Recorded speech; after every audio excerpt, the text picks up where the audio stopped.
আজকের তারিখ 26শে মে, আর মাত্র হাতে গোনা 3 থেকে 4 দিন সময় রয়েছে 31শে মে লাস্ট ডেট আসার ব্যাপারে। কিন্তু এখনও পর্যন্ত কোনো রকম আপডেট নেই। যদিও আইনজীবী থেকে শুরু করে বিভিন্ন বিশেষজ্ঞ মহল, এমনকি নিয়োগকারী কর্মকর্তা সকলেই কিন্তু এক বাক্যে স্বীকার করছেন যে 31শে মের মধ্যে নোটিফিকেশান আসবে, কেননা সেই নোটিফিকেশান আসার ব্যাপারে কোনো রকম বাধা বিঘ্ন বা কোনো রকম স্টে অর্ডার বা কোনো রকম স্থগিতাদেশ কোনো রকম কোনো ব্যবস্থা নেই। কিন্তু আলটিমেট যেটা বাস্তব সেটা হলো এখনও পর্যন্ত কোনো নোটিফিকেশান আসেনি, কোনো রকম আপডেট আসেনি। এ যাবৎ এই বিষয়কে কেন্দ্র করে সকলেই যখন চিন্তিত যে কবে নোটিফিকেশান আসবে, যে কোনো মুহূর্তে নোটিফিকেশান আসবে, এই বোধহয় নোটিফিকেশান এলো বলে, ঠিক সেই রকমই একটা জায়গায় দাঁড়িয়ে যারা পরীক্ষা দেবেন সেই পরীক্ষার্থীদের মধ্যে কিন্তু 3টি শ্রেণীর সৃষ্টি হয়েছে। একটি শ্রেণী যারা চাকরি হারিয়েছেন, আরেকটি শ্রেণী যারা চাকরিহারা ক্যান্ডিডেটদের সঙ্গে পরীক্ষা দিয়েছিলেন, আরেকটি শ্রেণী যারা 2016 সাল থেকে নতুন পরীক্ষার জন্য অপেক্ষা করছেন। একদিকে চাকরিহারা ক্যান্ডিডেট যারা চাইছেন নতুন করে নোটিফিকেশান না আসুক, তাদেরকে পুনরায় তাদের চাকরিতে ফিরিয়ে দেওয়া হোক। তাদের সঙ্গে যারা পরীক্ষা দিয়েছিলেন 2016 সালে, তারা চাইছেন যে না, এবারে নতুন করে পরীক্ষা হোক এবং তাতে কেবলমাত্র পুরনো ক্যান্ডিডেটরাই, অর্থাৎ তারাই কেবলমাত্র অংশগ্রহণ করতে পারুক, নতুনেরা অংশগ্রহণ করতে না পারুক। তৃতীয় শ্রেণী 2016 সাল থেকে এই 25 পর্যন্ত অপেক্ষা করে থাকা আরও 22 লক্ষ প্রায় ক্যান্ডিডেট, তারা বলছেন বা তারা চাইছেন যে না, তারা এতদিন ধরে অপেক্ষা করে এসেছেন, তাদেরকে শুনে আসতে হয়েছে এই এসএসসি কেস না মিডলে নতুন করে নিয়োগ হবে না, তারা পরীক্ষা অংশগ্রহণ করতে পারবেন না। তাহলে আবারও সেই তাদেরকে নিয়েই যদি পড়ে থাকা হয়, তাহলে তাদের ভবিষ্যৎটা কী হবে?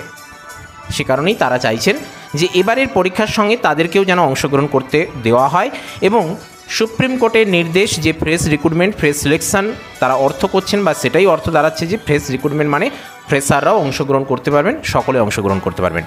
কিন্তু বাস্তব হচ্ছে এটাই যে কি হবে আলটিমেট, পর্ষদ আদৌ কী চাইছে সেটা কিন্তু আমাদের কাছে পরিষ্কার নয়। বিভিন্ন আড়ি পাতলে, বিভিন্ন কান পাতলে, বিভিন্ন কানাঘুষিতে চোখ রাখলে, কান রাখলে, মনোযোগ দিলে কিন্তু আমরা বিভিন্ন তথ্য বিভিন্ন সময় পাচ্ছি। কখনো বলা হচ্ছে যে রাজ্য সরকার চাইছে নতুনদেরকে নিতে, পর্ষদ চাইছে না। আবার কখনো দেখা যাচ্ছে যে রাজ্য সরকার চাইলেও সেটা কোন পদ্ধতিতে করবেন, কিভাবে তাদেরকে নেবেন, কিভাবে উভয় ক্যান্ডিডেটকে কন্ট্রোল করা হবে, সেটা আলাদাভাবে করা হবে নাকি একসঙ্গে করা হবে, কোনো কিছুই কিন্তু বিষয়টা তারা হয়তো নিজেরাও সিদ্ধান্তে আসতে পারছেন না এবং আমরাও কিন্তু সেক্ষেত্রে কোনো রকম আপডেট পাচ্ছি না। মোদ্দা কথা যেটা দাঁড়াচ্ছে, আর মাত্র হাতে গোনা 3 থেকে 4 দিন সময় রয়েছে, কিন্তু এখনও পর্যন্ত দাঁড়িয়েও আমরা বলতে পারি এখনও পর্যন্ত আমরা কিন্তু শিওর নই সেটা আদৌ কাদেরকে নিয়ে পরীক্ষা হবে।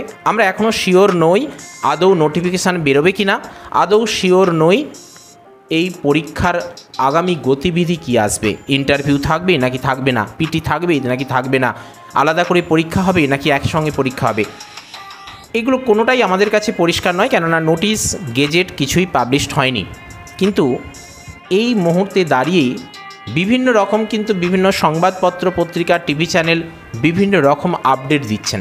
তাদের বক্তব্য তারা সূত্র মারফত বিভিন্ন তথ্য সংগ্রহ করেছেন, কিন্তু সেই সূত্রের কতটা যৌক্তিকতা আছে বা সেই সূত্রটা কতটা জেনুইন আমাদের কাছে পরিষ্কার না হলেও সেগুলোকে ভরসা করে, সেগুলোকে বিশ্বাস করেই কিন্তু আমাদেরকে প্রিপারেশান জারি রাখতে হচ্ছে এবং সেই মোতাবেক কিন্তু আমাদেরকে চিন্তাভাবনা করে এগিয়ে যাওয়ার চেষ্টা করতে হচ্ছে। আর মাত্র 3-4 দিন হাতে টাইম রয়েছে, তার মধ্যেই কিন্তু এই রকম একটা জায়গায় দাঁড়িয়ে বিভিন্ন পত্রপত্রিকা থেকে শুরু করে বিভিন্ন পেপার কাটিং আপডেট কিন্তু প্রকাশিত হচ্ছে। আজকের এপিসোডে সেগুলো নিয়েই আমরা কথা বলবো। এই মুহূর্তে দাঁড়িয়ে যে সকল আপডেট রয়েছে সেগুলো নিয়ে একটু কথা বলবো। এগুলোর অনেকগুলোই হয়তো আপনাদের জানা, আপনারা হয়তো দেখে এসেছেন, জেনে এসেছেন, জেনে গেছেন বা জানেন, আবার এমনও হতে পারে কিছু কিছু হয়তো অজানা রয়ে গেছে। তাই অবশ্যই কিন্তু এই বিষয়গুলো জানতে হলে অবশ্যই ভিডিওটি কমপ্লিটলি দেখতে হবে আপনাদেরকে। তাহলে আশা করছি এই মুহূর্তে দাঁড়িয়ে কী সকল তথ্য রয়েছে, সেটা পর্ষদের পক্ষ থেকে হোক কিংবা মধ্যশিক্ষা পর্ষদ থেকে হোক কিংবা রাজ্য সরকার কিংবা বিশেষজ্ঞ মহল কিংবা নিয়োগকারী কর্মকর্তারা কে কী বলছেন, কোন দিকে সম্ভাবনা এগিয়ে যাচ্ছে, কি হওয়ার প্রবল সম্ভাবনা রয়েছে, সমস্ত বিষয়টা কিন্তু আজকে অনেকটা বিষয় আপনারা জানতে পারবেন এই মুহূর্তে কী চলছে। প্রথমেই যে আপডেট বা পেপার কাটিংয়ের দিকে চোখ রাখবো, সেটা নিয়ে বলা হচ্ছে যে পরীক্ষা দেব না, বিজ্ঞপ্তিও চলবে না, সুপ্রিম কোর্টের নির্দেশ মানতে নারাজ চাকরি হারা শিক্ষকেরা। কি বলছেন সেটা একটু ডিটেলসে দেখার চেষ্টা করি। আমি একদম পড়ছি, রিডিং বাংলায় পড়ছি, কোনো রকম বুঝতে অসুবিধা হবে না, জাস্ট রিডিং পড়ে যাচ্ছি, আপনারা শুনুন, তাহলে কিন্তু আপনাদের কাছে বিষয়টা অনেকটা ক্লিয়ার হবে। কি বলা হয়েছে, শিক্ষা সচিবের সঙ্গে কথা বলেও পুরোপুরি সন্তুষ্ট নন চাকরিহারা শিক্ষক। বৈঠক চাইছেন তারা মুখ্যমন্ত্রী এবং শিক্ষামন্ত্রীর সঙ্গেও, আর চাইছেন পরীক্ষা ছাড়াই চাকরি ফিরে পাওয়ার আশ্বাস। সোমবার বিকাশ ভবনে শিক্ষা সচিবের সঙ্গে বৈঠকের পরও এটাই অবস্থান আন্দোলনকারীদের শিক্ষকদের। তারা স্পষ্ট বুঝিয়ে দিয়েছেন আন্দোলন থামছে না, বরং তার রেস এবার দিল্লিমুখী। এদিনই আন্দোলনকারীদের মধ্যে বিজেপি ঘনিষ্ঠ একাংশ স্থানীয় উদ্দেশ্যে রওনা দিয়েছেন। আরও কয়েকজন প্রতিনিধি দিল্লির পাড়ি দিচ্ছেন। আইনি লড়াই তো বটেই, আন্দোলনকে দিল্লির দরবারে নিয়ে ফেলতে চাইছেন তারা। তবে শিক্ষা সচিবের সঙ্গে বৈঠকে রিভিউ পিটিশন সংক্রান্ত এবং তাতে সন্তুষ্ট তারা মোটেই হতে পারেননি। সাংবাদিক বৈঠকে তারা তা স্বীকারও করেছেন। আন্দোলনকারীদের তরফে বৃন্দাবন ঘোষ বলেন, পুরো খসড়াই দেখানো হয়েছে, আমাদের দেখে মনে হয়েছে সেটা ঠিকই আছে। তবে তাদের বক্তব্য বেশ কিছু প্রশ্নের উত্তর তারা পাননি, সেগুলি শিক্ষামন্ত্রী বা মুখ্যমন্ত্রী দিতে পারতেন। তাই এদিনের বৈঠকে শিক্ষামন্ত্রী না থাকায় তারা হতাশ। আন্দোলনকারীরা জানান, তারা বৈঠকে স্পষ্ট দাবি করেছেন রিভিউ পিটিশন আগে কোনো নিয়োগ বিজ্ঞপ্তি জারি করা যাবে না। পরীক্ষা নয়, প্যানেল পুনর্গঠন করে অযোগ্যদের বাদ দিয়ে যোগ্যদের নিয়োগ করুন সরকার। সূত্রের খবর, রাজ্যের রিভিউ পিটিশন এখনও শুনানির জন্য গৃহীত হয়নি। গৃহীত হওয়ার আগে ডিফেক্ট ক্লিয়ারিং পর্যন্ত রয়েছে সেটি। আবার সোমবার থেকে ছুটি পড়ে গিয়েছে সুপ্রিম কোর্টে, অথচ 31শে মে পর্যন্ত নিয়োগ বিজ্ঞপ্তি প্রকাশের সময়সীমা দিয়ে রেখেছে শীর্ষ আদালত। এরই মধ্যে 2রা জুন মন্ত্রিসভার বৈঠকে এসএসসির নিয়োগ বিধি নিয়ে আলোচনা হওয়ার কথা রয়েছে। তাই আন্দোলনকারীদের চাপ আর আইনি ফাঁড়া রাজ্য সরকার কিভাবে সামলায় সেটাই এখন দেখার। চাকরি প্রার্থীদের বক্তব্য, আদালতে তাদের সঙ্গে সুবিচার হয়নি। যে নথি সিবিআই উদ্ধার করেছে তাকে মান্যতা দিক সুপ্রিম কোর্ট। যাদের ওএমআর সিটের প্রতিলিপিতে কোনো অসঙ্গতি মেলেনি তারা কেন ভুক্তভোগী হবেন, এই প্রশ্ন ফের তোলেন তারা। 2 ঘন্টার বৈঠকে শিক্ষা দপ্তরের প্রধান সচিব বিনোদ কুমার এবং সিনিয়র সচিব শুভ্র চক্রবর্তীর কাছে এই প্রশ্নগুলি রাখেন তারা। বারবার বোঝান কোনোভাবেই যেন পরীক্ষা বা নতুন নিয়োগের বিজ্ঞপ্তি প্রকাশ না করা হয়। আন্দোলনকারীদের সব রকম আশ্বাস এই সচিব পর্যায়ের বৈঠকে দেওয়া সম্ভব হয়নি। যেমন বিশেষভাবে সক্ষম বা অন্য কোনো গভীর অসুস্থতা থাকা প্রার্থীদের চাকরি ফেরানোর ব্যবস্থা কিভাবে হবে সেই প্রশ্ন রাখা হয়েছিল। সেগুলির সদুত্তর তারা পাননি বলেই প্রতিনিধিরা দাবি করেছেন। সে কারণেই মোহাম্মদ হাবিবুল্লাহ নামে এক প্রতিনিধি বলেন, শিক্ষামন্ত্রী বৈঠকে থাকলে আমরা 100% খুশি হতাম। শিক্ষামন্ত্রী তাদের কাছ থেকে বৈঠকে বসার জন্য লিখিত আবেদন পাননি বলেই সাংবাদিক বৈঠকেও জানিয়েছেন। তারপর গত মঙ্গলবার আন্দোলনকারীরা শিক্ষামন্ত্রী এবং মুখ্যমন্ত্রী দপ্তরে তাদের সাক্ষাৎ চেয়ে চিঠি দেন। আন্দোলনকারীরা শনিবার শিক্ষামন্ত্রীকে হুঁশিয়ারিও দিয়েছিলেন, সোমবারের মধ্যে বৈঠক না ডাকলেই বৃহত্তর আন্দোলন হবে। যদিও রবিবার একটি অনুষ্ঠানে শিক্ষামন্ত্রী বলেছিলেন, চিঠিতে আলোচ্য বিষয় নিয়ে কিছু বলা হয়নি, তাই সেটা আমাদের আধিকারিকরা তাদের কাছ থেকে জানাবেন।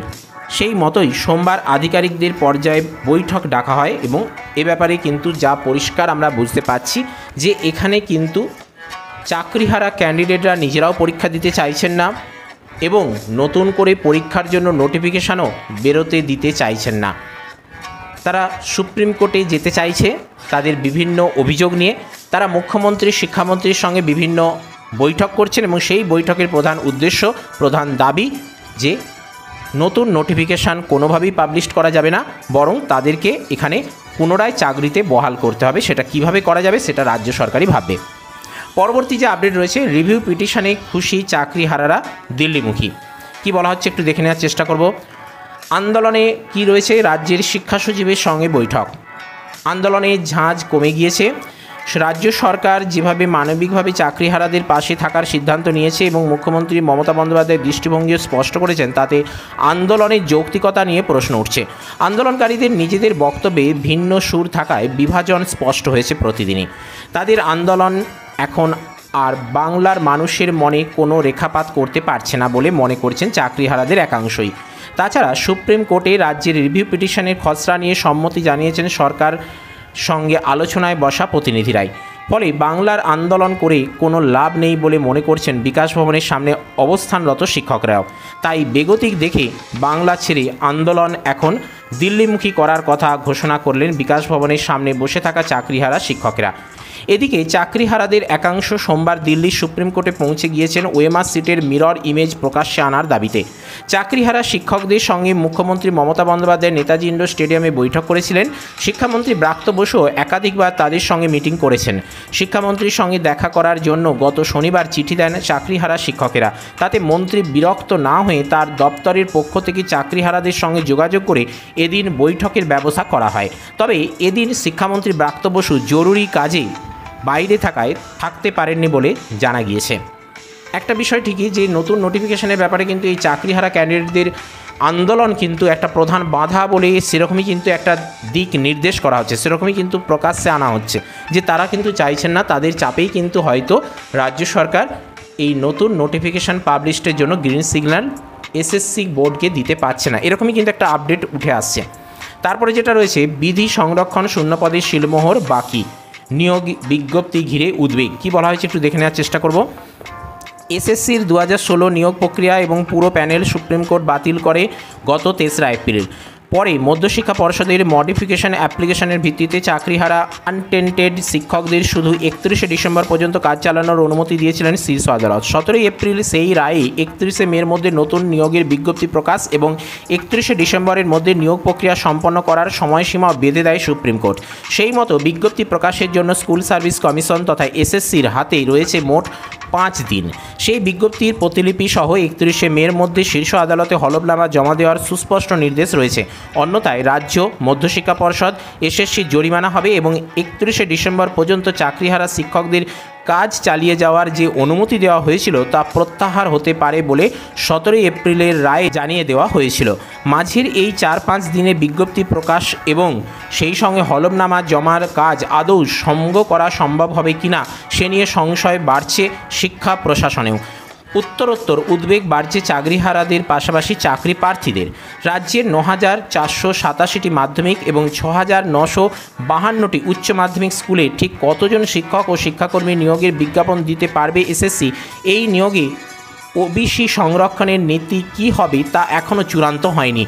আবার শিক্ষক ও শিক্ষাকর্মী নিয়োগের বিধি সংক্রান্ত কিছু গুরুত্বপূর্ণ কাজও বাকি। 2016 সালে নিয়োগ প্রক্রিয়া শিক্ষাকর্মীদের ওএমআর সংরক্ষণের সুনির্দিষ্ট বিধি ছিল না, যা নিয়ে আদালতে প্রশ্নের মুখেও পড়েছে এসএসসি। তবে এই সংক্রান্ত বিধি তৈরি করে 2022-এ নবান্ন পাঠিয়েছিল বিকাশ ভবন। আবার শিক্ষকদের ওএমআর সংরক্ষণ 1 বছর থেকে বাড়িয়ে 3 বছর করার কথা হয়েছে, কিন্তু এই বিধি বদল নিয়ে আইনি দপ্তরে অনুমোদন এখনও আসেনি। 2016 সালে নিয়োগ প্রক্রিয়ার মাঝপথে আচমকাই স্কুলে স্কুলে শিক্ষক শিক্ষিকা নিয়োগের ক্ষমতা স্কুল পরিচালন সমিতির হাত থেকে শূন্যপদের সংখ্যা এবং সেই সঙ্গে পর্ষদের উপর ন্যস্ত করেছিলেন রাজ্য। শিক্ষাকর্মীদের যদিও নিয়োগপত্র দিয়েছিল এসএসসির আঞ্চলিক অফিস, সেখানেও বিধি বদলেই পর্ষদের মাধ্যমে নিয়োগের কথা বলা হয়েছে, কিন্তু সেই বিধি বদল নিয়েও আইনি দপ্তরের সবুজ সংকেত আসেনি। আবার ঠিক কত পদে নিয়োগ বিজ্ঞপ্তি দেওয়া যাবে তা নিয়ে রাজ্য মন্ত্রিসভা এবং অর্থ দপ্তর অনুমোদনের প্রয়োজন। তারপরেই একমাত্র পর্ষদ শূন্যপদের সংখ্যা এসএসসির কাছে পাঠাতে পারবে। এমনিতে সুপ্রিম কোর্ট যে মডিফিকেশন অ্যাপ্লিকেশন পর্ষদ পেশ করেছিলেন তাতে জানানো হয়েছিল রাজ্যে 71 লক্ষ শিক্ষার্থীদের জন্য মাত্র 1,51,000-এর মতো শিক্ষক শিক্ষিকা রয়েছেন। বহু স্কুলেই বহু বিষয়ে রয়েছেন মাত্র 1জন করে শিক্ষক বা শিক্ষিকা। তার মানে সব শূন্যপদে নিয়োগের বিজ্ঞপ্তি প্রকাশ করতে হলে মোট শূন্যপদ হওয়ার কথা অন্তত 1,10,000। আমরা কিন্তু বিগত এপিসোডেও বলেছিলাম যে লক্ষাধিক ভ্যাকেন্সি কিন্তু পড়ে রয়েছে, সেই জায়গা থেকে কিন্তু ভ্যাকেন্সি অনেকটাই কম আসছে।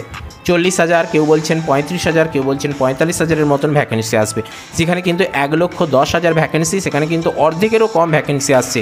পরিস্থিতি কীরকম আপনারাই বুঝুন। শিক্ষক ও শিক্ষাকর্মীদের শূন্যপদ রাজ্য মন্ত্রিসভার সম্মতি একান্ত প্রয়োজন, অথচ নবান্নের খবর সেই 2রা জুন হবে মন্ত্রিসভার বৈঠক। নিয়োগ বিধি বদলে আইন দপ্তরের সম্মতি, পুরনো বা নতুন পদে অর্থ দপ্তরের অনুমোদনও মাস্ট। পদ অনুমোদিত হলে তবেই পর্ষদ রোস্টার করে এসএসসির কাছে পাঠাতে পারবে শূন্যপদের সংখ্যা। সব মিলিয়ে নিয়োগ বিধি বদল, শূন্যপদ বৃদ্ধি এবং সংশোধনী বিধিতে সময়ে সম্মতি পাওয়া নিয়ে সংশয় দেখা দিয়েছে। 31শে মের মধ্যে নিয়োগের গেজেট বিজ্ঞপ্তি প্রকাশ এবং হলফনামা পেশের সুযোগ বাস্তবে কতটা রয়েছে তা নিয়ে বাড়ছে উদ্যোগ। বিজ্ঞপ্তিতে শিক্ষক শিক্ষাকর্মী নিয়োগের লিখিত পরীক্ষা, ইন্টারভিউ এবং কাউন্সেলিংয়ের দিনক্ষণ থাকতে হবে। নির্দিষ্ট সময়ে এই গোটা প্রক্রিয়া সম্পন্ন করা না গেলে রাজ্যের স্কুল শিক্ষা ব্যবস্থা আরও এক দফা বড়সড় ধাক্কার মুখে পড়তে পারে বলে আশঙ্কা রয়েছে। তো আমরা পরিষ্কারভাবে বুঝতে পারছি এখনও কিন্তু আশঙ্কা দেখা যাচ্ছে সেই 31শে মের মধ্যে এই নোটিফিকেশান পাবলিশডের ব্যাপারটা আদৌ সেটা বেরোবে কিনা সেটা নিয়ে কিন্তু এখনও পর্যন্ত অনীহাই দেখা দিচ্ছে। এদিকে মেধা তালিকা হতে পারে 1.5 বছরের, কি বলা হচ্ছে একটু দেখে নিই। নিয়োগের স্বচ্ছতা বৃদ্ধি, এসএসসির কি রয়েছে। শিক্ষক নিয়োগ পরীক্ষায় স্বচ্ছতা আনতে আরও অনেকটা কঠোর হচ্ছে স্কুল সার্ভিস কমিশন। আমূল পরিবর্তন করা হচ্ছে পরীক্ষা পদ্ধতি থেকে সামগ্রিক নিয়োগ প্রক্রিয়ায়। নিয়োগের মেধা তালিকার মেয়াদ 1.5 বছর হতে পারে বলে সূত্র মারফত জানা গিয়েছে। এছাড়াও কোনো রকম সন্দেহ যাতে না থাকে তাই পরীক্ষার ওএমআর শিট বা উত্তরপত্র কার্বন কপি দেওয়া হবে পরীক্ষার্থীদের। কার্যত এমনটাই সিদ্ধান্ত নেওয়া হয়েছে। এতে নিজেদেরাই তারা কিন্তু মূল্যায়ন করে নিতে পারবেন যে তারা কত পেয়েছেন। ইন্টারভিউয়ের নম্বর কমিয়ে দেওয়ার সম্ভাবনা রয়েছে। এক্ষেত্রেও স্বজন পোষণের বিন্দুমাত্র অভিযোগ যাতে না ওঠে সেদিকে গুরুত্ব দেওয়ার কথা রয়েছে। সবটার উদ্দেশ্য অস্বচ্ছতার কাজ না লাগতে দেওয়া।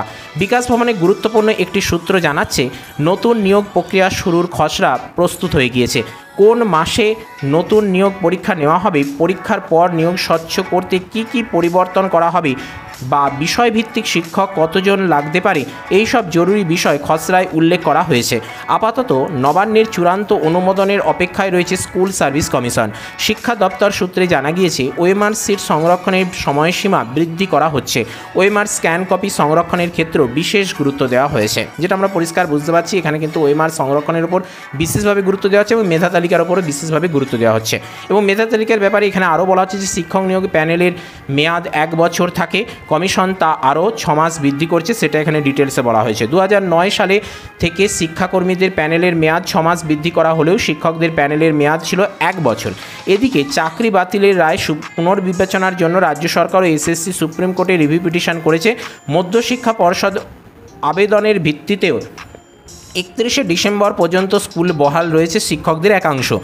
গত 3রা এপ্রিল চাকরি বাতিলের রায় দিয়েছিলেন সুপ্রিম কোর্ট। 31শে মের মধ্যে মধ্যশিক্ষা পর্ষদ এবং স্কুল সার্ভিস কমিশনকে নতুন নিয়োগ প্রক্রিয়া শুরুর বিজ্ঞপ্তি দিতে হবে বলে নির্দেশ দেয় শীর্ষ আদালত। ওই সময়ের মধ্যে রাজ্যকে হলফনামা দিয়ে জানাতে হবে তারা চলতি বছরেই নিয়োগ প্রক্রিয়া শেষ করবে। 31শে ডিসেম্বরের মধ্যে পরীক্ষা নিয়ে শেষ করতে হবে পুরো নিয়োগ প্রক্রিয়া। ওই নির্দেশ মোতাবেক চলতি মাসেই বিজ্ঞপ্তি প্রকাশের কথা, কিন্তু এখনও পর্যন্ত সেরকম কোনো রকম চলতি মাসে নিয়োগ বিজ্ঞপ্তি প্রকাশের সম্ভাবনা দেখাই যাচ্ছে না। পরীক্ষার্থীদের দেওয়া হতে পারে কার্বন প্রতিলিপি, কি বলা হচ্ছে একটু দেখে নিই। নিয়োগ প্রক্রিয়ায় স্বচ্ছতা আনতে এবার থেকে পরীক্ষার্থীদের দেওয়া হতে পারে ওএমআর শিট বা উত্তরপত্রে কার্বন প্রতিলিপি। এর পাশাপাশি নিয়োগ প্রক্রিয়ায় বেশ কয়েকটি নিয়মের রদবদল হতে পারে বলে জানা গিয়েছে। আগামী 31শে মের মধ্যে স্কুল সার্ভিস কমিশনকে নতুন নিয়োগ প্রক্রিয়ায় বিজ্ঞপ্তি জারির নির্দেশ দিয়েছে সুপ্রিম কোর্ট। সেই মতো আগামী সপ্তাহের মধ্যে বিজ্ঞপ্তি প্রকাশের সম্ভাবনা রয়েছে। তার আগে পরীক্ষার নিয়মের বেশ কয়েকটি খসড়া তৈরি করেছে এসএসসি, সেগুলি ইতিমধ্যেই শিক্ষা দপ্তর জমা দেওয়া হয়েছে। সুপ্রিম কোর্টের নির্দেশে এসএসসি 2016 সালের প্যানেল সম্পূর্ণ বাতিল হয়েছে। এর ফলে চাকরি হারিয়েছেন 25,735, কিন্তু এটা ভুল আছে, 25,752 হবে। কেমন? শিক্ষক এবং শিক্ষাকর্মী প্যানেল বাতিল হওয়ার ফের নতুন করে এসএসসি নিয়োগ প্রক্রিয়া শুরু করতে বলেছে শীর্ষ আদালত। সেই নির্দেশ মেনে চলতি মাসের মধ্যেই নিয়োগ সংক্রান্ত বিজ্ঞপ্তি প্রকাশ করতে চলেছে এসএসসি, কিন্তু তার আগে কয়েকটি নিয়ম বদল আনতে চাইছে এসএসসি। শিক্ষা দপ্তর সূত্রে খবর ওএমআর শিট সংরক্ষণের সময়সীমা বৃদ্ধি করা হয়েছে। ওএমআর স্ক্যান্ড কপি সংরক্ষণের ক্ষেত্রেও বিশেষ গুরুত্ব দেওয়ার কথা ভাবা হচ্ছে। উল্লেখ্য, শিক্ষক নিয়োগের প্যানেলের মেয়াদ 1 বছর থেকে এই মেয়াদ আরও 6 মাস বৃদ্ধি করতে চাইছে কমিশন। 2009 সাল থেকে শিক্ষাকর্মীদের প্যানেলের মেয়াদ 6 মাস বৃদ্ধি করা হয়েছিল, কিন্তু শিক্ষকদের প্যানেলের মেয়াদ 1 বছরই রাখা হয়। এবার সেই মেয়াদ বাড়াতে চলেছে বলে জানা গিয়েছে। সূত্রের খবর, নিয়োগ পরীক্ষায় ইন্টারভিউর ব্যবস্থার কয়েকটি পরিবর্তন আসছে, অর্থাৎ সেখানে সিসিটিভি ইত্যাদি ব্যাপার রয়েছে। দেওয়া হতে পারে কার্বন প্রতিলিপি, সেটাই কিন্তু এখানে আবার উল্লেখ রয়েছে, তবে একটু অন্যরকমভাবে বলছি, একটু তাই জেনে নেব। বঙ্গীয় শিক্ষক ও শিক্ষাকর্মী সমিতির তরফে জানানো হয়েছে শিক্ষক নিয়োগের বিধিতে রদবদলের মাধ্যমে অন্যতম হলেও শিক্ষাগত যোগ্যতার জন্য ধার্য নম্বর কমিয়ে দেওয়ার প্রস্তাব করা হয়েছে। অন্যদিকে ইন্টারভিউতে নম্বর দ্বিগুণ করে দেওয়া হচ্ছে। এর ফলে প্রকৃত মেধার মূল্যায়ন হবে কিনা সে বিষয়ে সন্দেহ প্রকাশ করছে বঙ্গীয় শিক্ষক ও শিক্ষাকর্মী সমিতি। সমিতির দাবি, ইন্টারভিউয়ের জন্য এত নম্বর বরাদ্দ হলে স্বজন প্রশ্ন-প্রশ্নের একটা সম্ভাবনা থেকে যায়। সেক্ষেত্রে সম্পূর্ণ ইন্টারভিউ প্রক্রিয়া ভিডিও রেকর্ডিং করার দাবিও রয়েছে। কিন্তু এই ইন্টারভিউ করা, তাতে ভিডিও রেকর্ডিং করা, সেগুলোতে সংরক্ষণ করা ইত্যাদি এত কিছু প্রসেস কি এই সময়ের মধ্যে নেওয়া সম্ভব হবে? কেননা নোটিফিকেশান যেখানে 31 তারিখের কাছাকাছি এসে যাচ্ছে, হয়তো 31 তারিখে আগে বেরোবে, কিন্তু 31 তারিখের আগে বেরোলেও সেখানে তো কম করে 2 মাস টাইম দিতে হবে পরীক্ষার জন্য। কেননা এই ফর্ম ফিল আপ হবে, ফর্ম ফিল আপ ভেরিফিকেশান হবে, তারপরে অ্যাডমিট ইস্যু হবে, তারপর পরীক্ষা। অন্তত 2 মাস লাগবে। তারপরে থাকবে আর 3 থেকে 4 মাস সময়। সেই সময়ের মধ্যে এই ইন্টারভিউ করা, কাউন্সেলিং করা মোট কথা কিন্তু মুখের কথা নয়। তাই এইগুলো কতটা সম্ভব হবে সেটাই কিন্তু এখন দেখার বিষয়। কিন্তু সবথেকে ভালো হবে যদি পিটি হয় এবং সাবজেক্ট হয়, তাতে করে কিন্তু সময়টা অনেক কম হবে। অন্তত রাজ্য সরকারের পক্ষে সেটাই কিন্তু মঙ্গলদায়ক হতে পারে। দেখা যাক কী হয়, সেদিকে আমাদের তাকিয়ে থাকতে হবে। যে সকল আপডেটগুলো এই মুহূর্তে রয়েছে সেটাই আপনাদের একে একে দেখানোর চেষ্টা করলাম, আপনাদের সামনে উপস্থাপন করার চেষ্টা করলাম। এই ব্যাপারে আপনাদেরও যদি কিছু আপনাদের কাছে তথ্য থেকে থাকে তাহলে নির্দ্বিধায় কমেন্ট বক্সে কমেন্ট জানান, এবং সেই সঙ্গে ছোট বড় সমস্ত আপডেট পেতে চ্যানেলটিকে অবশ্যই সাবস্ক্রাইব করে ভিডিওটিকে লাইক করে আমাদের সাথে জুড়ে থাকুন। কেননা এসএসসি সম্পর্কিত এই মুহূর্তে খুব একটা টান উত্তেজনা রয়েছে। সমস্ত আপডেট কিন্তু আপনারা এখানে নিয়মিত সঠিক সময়ের মধ্যেই পাবেন। তো চলুন আজকের এপিসোড আপাতত এখানেই আমরা শেষ করলাম। Stay tune, stay connected with Sahitya Abhiyan. Thank you.